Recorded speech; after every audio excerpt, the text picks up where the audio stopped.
যে মেলেছি এই পাখনা, প্রেশারের ঢাকনা থাকনা, বাজুক না বেল শুরু হয়ে যাক, খেল জীবনটা পাল্টে যাক না। রোজকের গিন্নি, রোজকের গিন্নি, তেল নুন কড়াই প্রতিদিন লড়াই, আজ ঘুচে যাক না। ডাস্টিং ইস্ত্রি গ্যাস ধোপা মিস্ত্রি, মন ভুলে থাক না। রোজকের গিন্নি, রোজকের গিন্নি, রোজকের গিন্নি। উত্তর দিবস হাতে হাতে দশে দশ তাক লেগে যাক না। জীবনের গল্প হোক যত অল্প, খানিক বদলাক না। রোজকের গিন্নি, রোজকের গিন্নি, রোজকের গিন্নি। নমস্কার, RGTR ডায়েরির নতুন দিনের একটা ভিডিওতে আপনাদের স্বাগত জানাই। বড়দের প্রণাম আর ছোটদের অনেক অনেক ভালোবাসা জানাই। আজকের সকালটা কি সুন্দর দেখুন, তো ভাবছি কি আপনাদের সাথে শেয়ার করে নিই। তো দেখুন আমাদের এখানে আকাশটা কি সুন্দর মেঘাচ্ছন্ন, দেখতে কত সুন্দর লাগছে।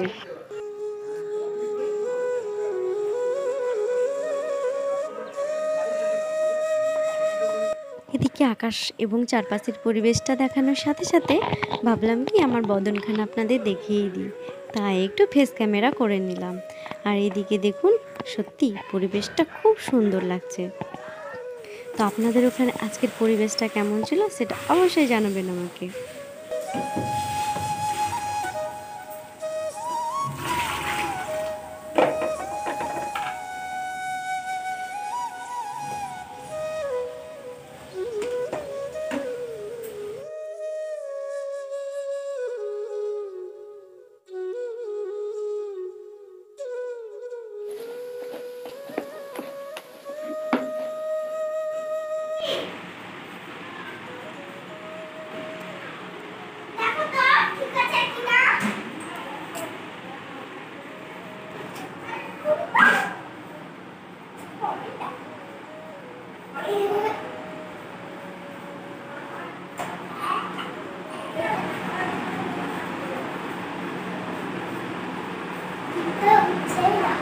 টিপ পড়বি তুই?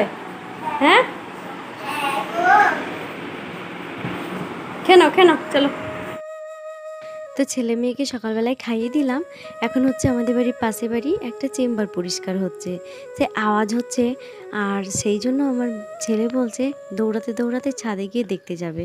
তো ছাদে যেতে গেলে তো একটু ভয়ের কারণ আছে, তাই ওর ঠাম্মা আছে। তাই আমি বললাম যে কি রেলিং ধরে ঝুঁকো না, ওখানে তোমার ঠাম্মা আছে, চুপটি করে বসে দাঁড়িয়ে দেখবে। তাই দেখুন কি সুন্দর ছুটছে ও। তারপরে এদিকে আমার রান্নাবান্না কিছু হয়েছে, আর আমার মেয়ে খেতে চেয়েছে ভিন্ডি চচ্চড়ি। দুদিন আগে করেছিলাম, তোর খুব ভালো লেগেছে। তো বললো আমাকে আবার কালকে করে দেওয়া। তো কালকে তো আর করা সম্ভব হয়ে ওঠেনি, তাই আজকে বললাম যে কি ঠিক আছে, কালকে উচ্ছে ভাজা করেছিলাম, আজকে ভিন্ডিটা চচ্চড়ি করে দিচ্ছি। আর এইদিকে রান্না করেছি আমি আজকে কাবলি ছোলা ডাল, আর এইদিকে ভিন্ডি চচ্চড়ি। এটাই হচ্ছে আজকে আমার দুপুরের মেনু।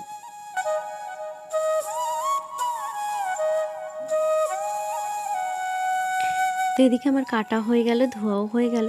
ভিন্ডিটা প্রথমে আমি আগে ধুয়ে নিয়েছিলাম, তারপরে কেটেছিলাম। নইলে কাটার পরে যদি ধুই না, তাহলে হচ্ছে কি একটু কেমন কেমন ল্যালসানি হয়ে যায়, সেই জন্য। তো প্রথমে আমি একটু ফোড়ন দিলাম, সর্ষে ফোড়ন দিয়েছি আর 5 ফোড়ন দিয়েছি। তারপরে তেল দিয়ে আমি ভিন্ডিটাকে দিয়ে দিলাম। এটাই হচ্ছে কি, আর আদা আর লঙ্কা বাটা আর একটু জিরে গুঁড়ো, ধনে গুঁড়ো আর হলুদ। তো এটাই হচ্ছে চচ্চড়ি করার পদ্ধতি। তো আমার মা কাকিমারা করে কি সর্ষে বাটা দিয়ে করে, আমি সর্ষে বাটা দিয়ে করি না।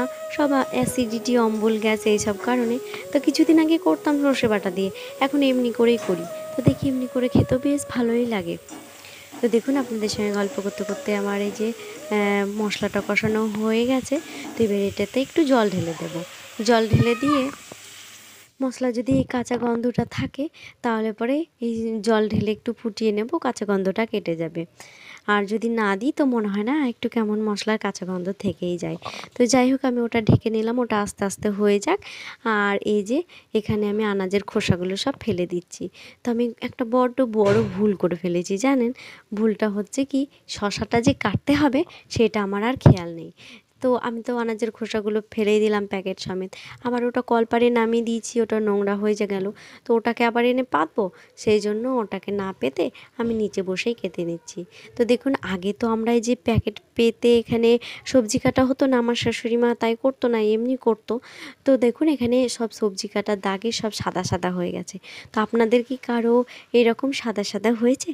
যদি হয় তো আমাকে কমেন্ট বক্সে অবশ্যই জানাবেন। আর হ্যাঁ, যদি আমাকে এক বিন্দু ভালো লেগে থাকে তো প্লিজ সাবস্ক্রাইব করে পাশে থাকবেন। দেখুন, আপনাদের সঙ্গে কথা বলতে বলতে না আমার ভিন্ডিটাও বেশ হয়ে গেছে। তো এইদিকে দেখুন, আর একটু ফুটিয়ে নেবো, ব্যাস শুকনো শুকনো হয়ে যাবে। দেখুন এবার শুকনো শুকনো হয়ে গেল। এবার আমি নামিয়েই নিলাম। নামিয়ে নেওয়ার পর আমি এবার গ্যাসটা তো মুছবো।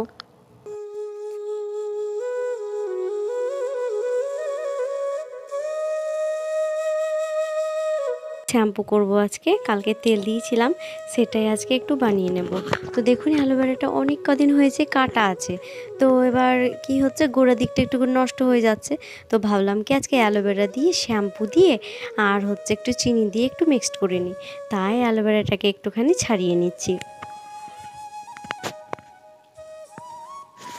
তো জানেন, আমার এই ভয়েস দিতে বসেও শান্তি নেই। এই ভয়েসটা দিতে বসে যে আমাকে কতবার উঠতে হয় তার কোনো ঠিক নেই, সেই জন্য কথার ছন্দগুলোও ঠিক উল্টোপাল্টা হয়ে যায়।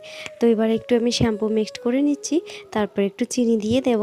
চিনিটা দিয়ে দেওয়ার পর না একটুখানি ওটাকে মিক্সড করে রেখে দেবো। তো একটুকে মিক্সড করে নিচ্ছি, মিক্সড করে বেশ কিছুক্ষণ রেখে দেবো।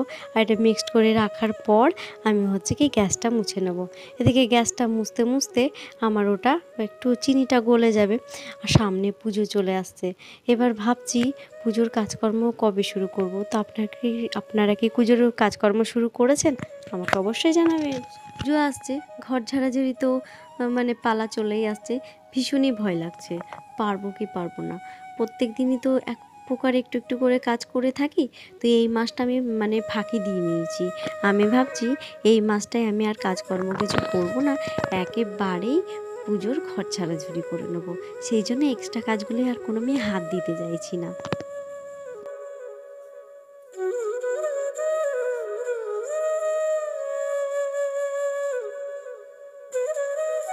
পুজোর ঘর ঝাড়া অনেকেরই শুরু হয়ে গেছে।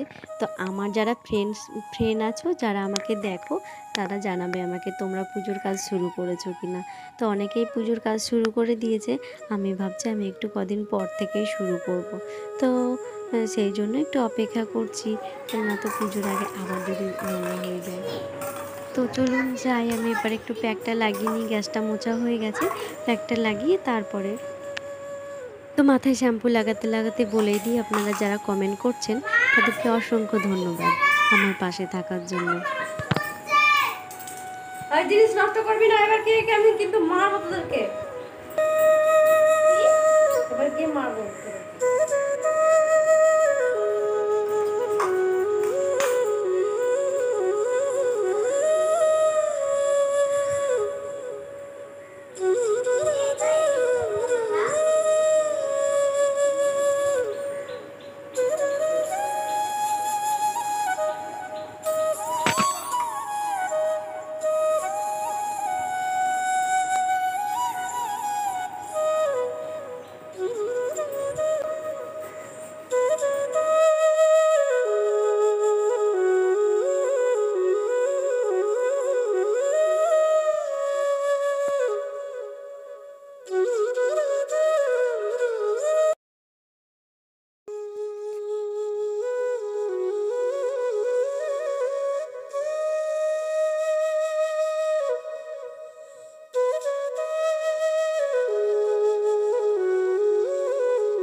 যাই, এবার ছেলে মেয়েদের স্নান করাবো, তারপরে ঘর মুছবো, বাসন মাজবো, এসব কাজকর্মগুলো রয়েছে, তো এগুলো করে তারপরে ফুল তুলতে যেতে হবে, পুজো করবো। তারপরে দেখি আপনাদের সঙ্গে কোনটা শেয়ার করতে পারি। ততক্ষণের জন্য আর দুটোতে খুব দুষ্টুমি করছে ছেলে, মেয়ের হেয়ারব্যান্ডটাকে ভেঙে দিয়েছে, সেই কান্নাকাটি করছে এখন। তো একটু বোঝালাম, যে বললাম যে বাড়িতে হেয়ারব্যান্ড আর দিস না, অনেকগুলো হেয়ারব্যান্ড কিনে নিয়ে এসেছিলাম, আপনাদেরকে দেখিয়েছিলাম, সেই 8টা হেয়ারব্যান্ড নিয়েছিলাম, তার মধ্যে 4টে ভাঙাই হয়ে গেছে আর 4টে মতো আছে। তো বললাম যে এখন কোথাও যাবি, যখন টিউশন করতে গেলি কিংবা নাচের ক্লাসে গেলি, স্কুলে গেলি, তখন হেয়ারব্যান্ডটা নিবি, আর দিবি না বাড়িতে থাকলে। বাড়িতে থাকলে হেয়ারব্যান্ড দিলে পরেই ভেঙে দিচ্ছে। যখন বলি তখন বলে যে আর করবো না, আর করবো না, তারপরে যেটা সে মানে কোনো লাভ হয়ে ওঠে না। তো এদিককার কাজকর্মগুলো সব কমপ্লিট করে নিয়েছি। তারপরে এবার আমি স্নানে যাব। তো ভাবলাম কি স্নানে যাওয়ার আগে ফুলটা তুলে নিই। আমি তাই করি, স্নানে যাওয়ার আগেই ফুলটা তুলে নিই। কুকুরগুলো এত দুষ্টু না, এসে গাছের মানে পাশেই হিসু করে, খুব বিরক্ত লাগে। তো যাই হোক, এবার ফুল টুল তুলতে থেকে, আর এটা কি বলুন তো, আমাদের বাড়ির পেছনে তো সব সময় আর দেখা হয়ে ওঠে না। এদিকে চারিদিকে একটু ছোট্ট করে পাঁচিল দিয়ে ঘেরা রয়েছে, কিন্তু তবুও পাঁচিল টপকে কুকুরগুলো চলে আসে, এসে ব্যাস হিসু করে দেয়। কিছুদিন আগে তো ফুল গাছের তলায় বেশ পটি করে দিচ্ছিল, খুব বিরক্ত লাগে। মানে যখনই বর্ষা হয় তখনই ওরা বেশি দুষ্টুমি করে, আর সব সময় তো সব জায়গায় চোখ দেওয়া যায় না বলুন তো। তো যাই হোক, আজকের মতো ভিডিওটা এখানেই শেষ করছি। আপনারা সুস্থ থাকবেন, ভালো থাকবেন, আর আমার ভিডিওটা কেমন লাগলো কমেন্ট বক্সে অবশ্যই জানাবেন। আজকের জন্য